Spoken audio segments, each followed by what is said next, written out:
by a show of hands, and you can't look at the program because that's cheating, how many of you know what the invisible problem is? What if I told you that there was a problem that affects over 1.5 million youth in America each year, aged 12 to 17? And when I talk about the invisible problem, I promise I'm not going to give you a TED Talk about ghosts. What I'm talking about is teenage homelessness. Not only is this a huge national issue, but it's also one that's very relevant to our community. Within the Dallas Independent School District, there are over 3,500 homeless teens this year, not to mention the amount of homeless teens that are not counted within this number because they had to drop out of school as a condition of their homelessness. Today, I want to address some misconceptions about teenage homelessness, as well as teach you a little bit about it, because the more we are aware of the problem, the more that we can do to fix it and address it effectively. So to give you a little background, I first got involved with the issue of teenage homelessness when I was a junior in high school. And I worked with my broadcast journalism class partner to create a short documentary on the Rare Breed. The Rare Breed was a drop-in need center for homeless teenagers in my hometown of Springfield, Missouri. After creating this short documentary, I knew that the issue of teenage homelessness was one that I wanted to continue to address throughout my lifetime. I had the opportunity in Springfield to interview 8 homeless teenagers about their life story. Why did they become homeless? How the issues of homeless teenagers affected them. Their stories were all incredibly unique, but shared common themes throughout that I will bring to you today. Ever since that fateful journey of starting with this documentary and interviewing those youth, I've continued to work on this issue.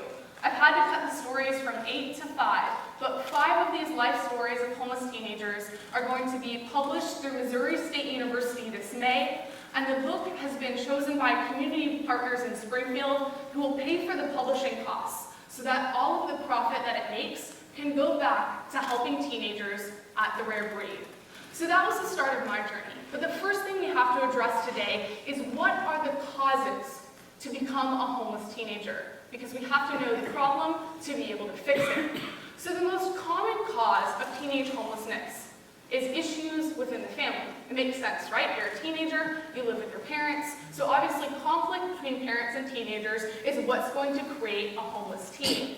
However, there are a lot of misconceptions about this conflict. There are many people out there that say, oh, these teenagers are bad kids, they don't want to follow the rules, and that's why they're homeless. But this simply isn't the case. So when I'm talking about family conflict, I'm really talking about severe abuse and neglect. You would much rather live in almost any other home than be on the streets each night. So it takes a lot of family conflict, severe abuse and neglect to actually get a teenager to leave their home and the safety that a home provides to go to the streets. A really important fact to mention here is that over 40% of the teenage homeless population is lesbian, bi, gay, or transgender. And why this is important is we see that a lot of this family conflict, a lot of this severe abuse, stems from parents not agreeing with their child's chosen sexual orientation or gender preference. So this is what's driving a lot of this conflict, because 40% for LGBT youth is an incredibly disproportionate amount when compared to the regular population of teenagers. So this is one issue. When I interviewed youth, I also found another issue, drug abuse. But this isn't going to go the way you think it is. A lot of people conflate using drugs with the adult homeless population and apply the same stereotypes to homeless teenagers. But this simply isn't the case. In a landmark study in 2007, Chamberlain, Johnson, and Theobald found of a survey of 2,000 homeless teenagers that over 66% never used drugs until they were homeless. So what we're seeing here is that drug abuse isn't a cause of homelessness.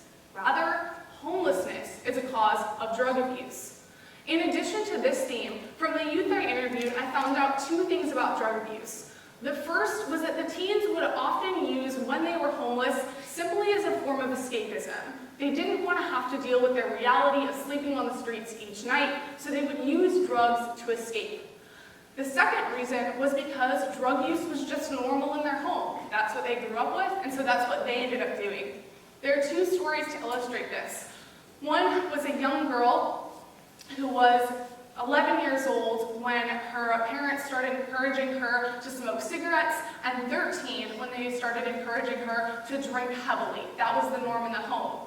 A more horrifying story is another girl who at age 7 had parents that began injecting her with meth, so she became a meth addict. So those are some of the causes of drug abuse, but it's not that drug abuse is causing homelessness, rather it's the reverse. And we have to address this important misconception to be able to create the best resources possible for these teens. So family conflict and drug abuse are some of the causes and then results of teenage homelessness. Now it's also very important to address the idea that these aren't bad kids, they're just from bad situations. So again, a lot of people have the misconception that these teens just don't want to follow the rules, and that's why they ran away from home. I think the story that best illustrates this point for me was told to me by the director of the Rare Breed, Lonnie Brewer. There was a young girl that came in, and the staff generally try and work with the youth to find out why they're homeless, what resources they need. So they asked this girl, why are you homeless? And she responded very simply and said, I didn't want to follow the rules at home, and so I ran away. And if you left it at that, you would just think she was a bad kid, she ran away, she didn't want to follow the rules, what can we do to help her? But the staff actually talked to her and went beneath the surface. And what they found out were that the rules at home was that every day when this girl got home from school, she was chained up into the bathroom, barely given any food, and then would go to school the next day. So that's what she was running away from. Obviously, those aren't normal rules. These aren't bad kids. These are bad situations. Now that we've addressed some of the causes of teenage homelessness, we also have to look at the different issues that affect them once they're on the streets. And again, these are very different than the adult homeless population. So let's go back to the idea of being an invisible problem. When you see a teenager walking down the street with a hoodie and a backpack, you're not going to necessarily think that they're homeless. You're going to think they're a college kid. Maybe they're tired because they were up late studying. Maybe they're hungry because all they eat is packaged ramen, like college kids.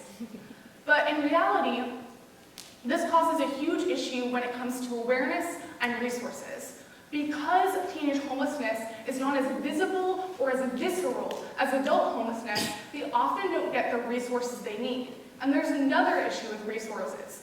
Because many of these teens are under the age of 18, there's a liability issue for shelters to offer them services, especially to let them stay overnight.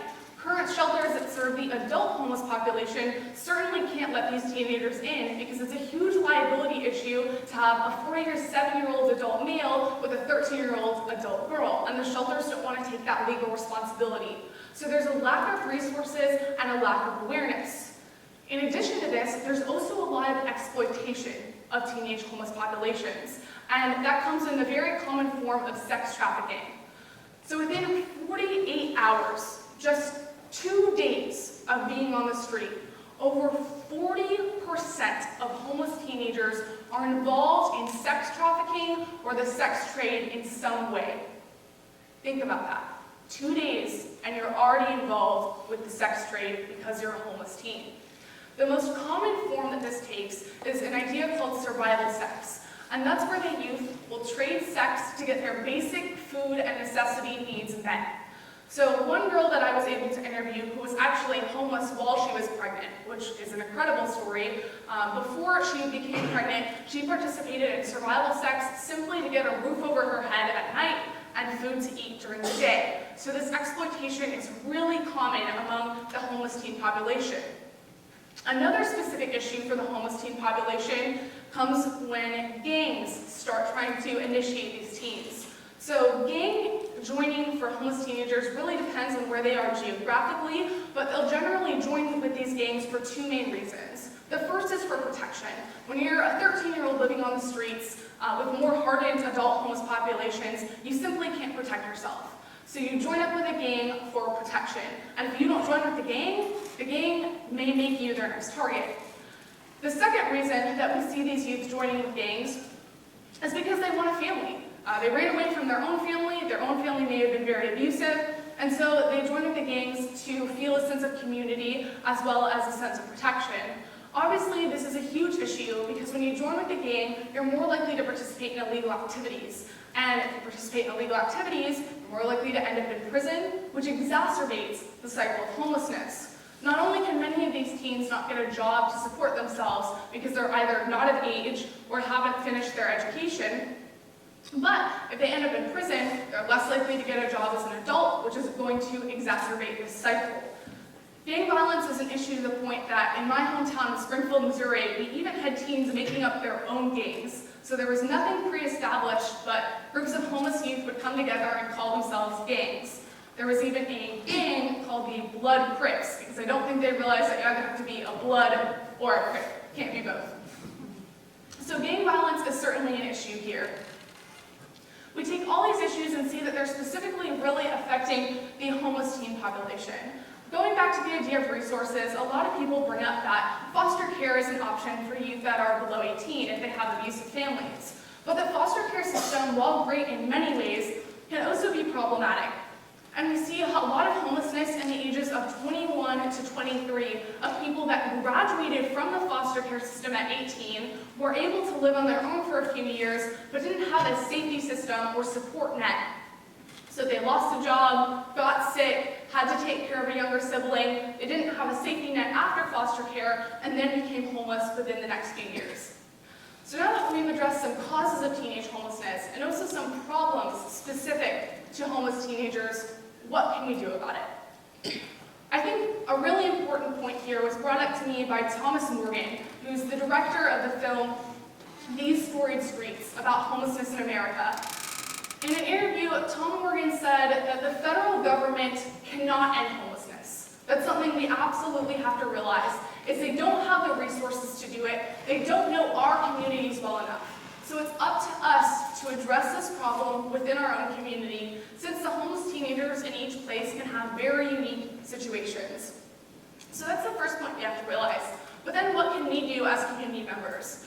For everyone that's younger in the audience and looking for a career, I really want to highlight the point of the compassion industry. So we have this mentality right now that we can volunteer on the weekends, maybe donate to causes we like, but the point that needs to be made to young people these days is that you can find a career doing something in the compassion industry, helping to serve others. It doesn't just have to be something you do in your spare time, it can be your career.